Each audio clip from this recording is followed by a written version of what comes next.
EJ, I'll start with you first because I know you have, a lot of writing credits on these songs on this album. How do you think working on the music for this film may have differed from a traditional writing process, or was there a difference at all in conceptualizing and writing these songs? Oh, definitely different.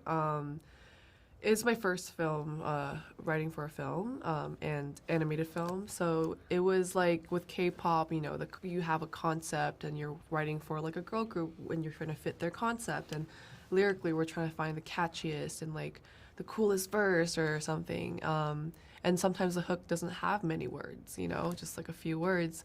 But that's kind of hard to do with a film because you need the storyline in the lyrics, and that's where Mark came in, and Ian, also our music director, and he helped us a lot to make sure the lyrics are fitting the storyline and what the character's trying to say. So that was really important to find that balance. And so Mark and I, my co-writer, he comes from theater, and so we would police each other, being like, Mark, that's too musical, and he'd be like, no, like we need to get it back to the storyline. Let's get it back to the storyline. So that's kind of like finding that balance was really hard, but it worked. Yeah, it definitely worked for sure. And Audrey and Ray, for both of you, the film has been a success in itself, but I love this stat that says this is the first girl group song in 24 years since Destiny's Child Bootylicious to reach #1 on the Hot 100. That is such an insane stat. So, like, what does it mean not only for it to have fans of the film, fans of these songs who watch the film, but it breaking through the pop radio as well? Like, what does that mean for both of you as artists for it to be, these songs coming through the radio like that? I mean, I feel like we all grew up on Destiny's Child, so truly that is crazy. Honored, like, to even be like what? Excuse me. I It's kind of pretty feel wild. like that, I don't know. It's just I'm like, oh, can the we audacity do that? that we the have. audacity almost. How audacity. dare like it's Destiny's. They raised us, It's crazy. So Mothers. I mean, the directors, also, like, all of us, it's just incredible that, like, this movie just broke the fourth wall and just actually charting. It's just unbelievable. insane experience. It's truly such an honor. There's really no other way to describe it. Just such an honor. It's like very humbling in a sense, I so think, humbling, just to be a part of something like this, and just Destiny's Child and culturally what they pushed and how they were in their own way just very trailblazing. I feel like we are so honored to be walking that line as well, and just to follow in those footsteps with this film. Just be a part of something that is that culturally relevant. And also, I know you have a live performance coming up soon on TV. What is exciting you? I literally am already going to I'm setting my alarm because I'm going to watch it in real time. But how excited are you to be able to have a debut live performance of Golden coming up?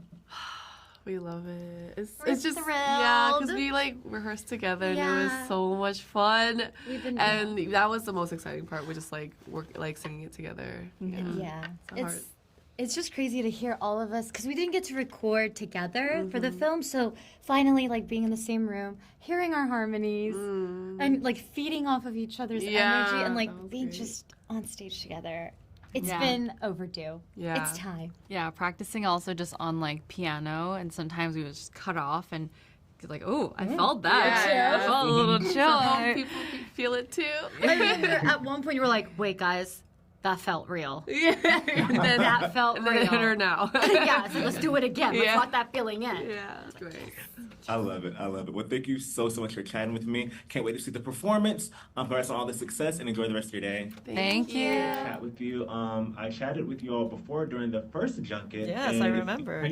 It's crazy to believe, the film hadn't come out yet. I was talking about how people were going to like it, and then fast forward now, and this is just like a worldwide hit. First off, my first question for both of you is, what do you hope that the success of this movie means for original IP, especially when it comes to original IP in animation? When you're pitching a movie, you are always asked for comps, when you're explaining it, and it was very difficult to find comps for this because it was really, there isn't a lot like it.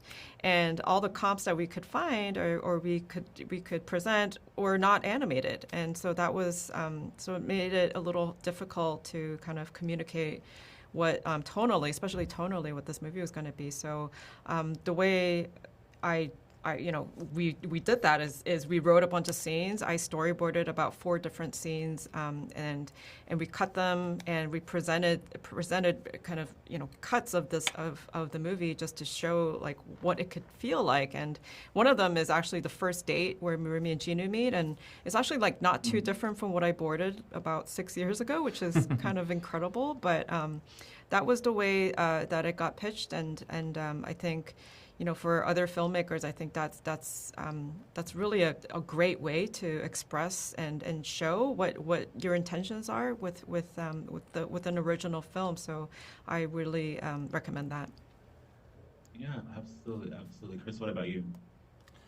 Yeah, I guess I've had a pretty naive career as a director in that I just made 2 personal things. Movies that were very personal to me, and oddly, one was set in contemporary Shanghai, and this one, obviously, and we don't have time to go into all the reasons why they're personal, but what I learned doing that was, for example, the first movie I made, Witch Dragon, I made it very specifically for one person that I knew who grew up in Shanghai. It was like a movie I made for my friend Michael, and I thought about him all the time making the movie, and I pretty much was like, if he likes this movie, I've done my job.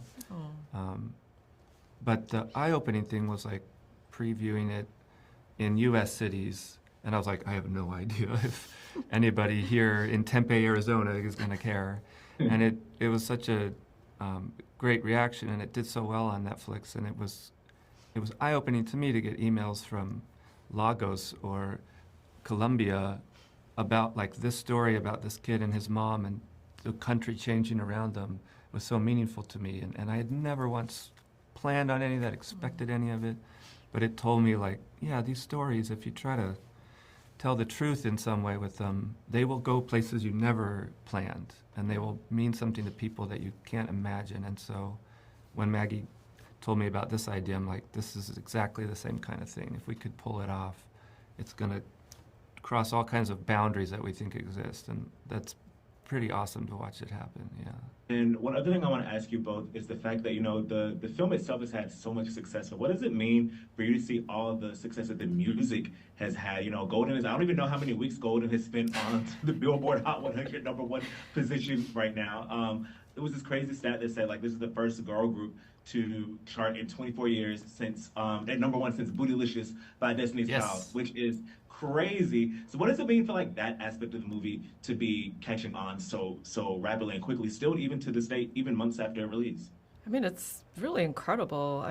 We worked so hard on the songs, just as hard as we worked on the rest of the movie. So, and especially Golden, it was a really hard song to get to and figure out, what it needed to do story-wise and musically. And so, I think we did something like 7 or 8 demos before we got to this one. And the moment we heard it, we knew it was the right one. It was, and I remember having tears in my eyes, like sitting in a car, like on the way to an airport.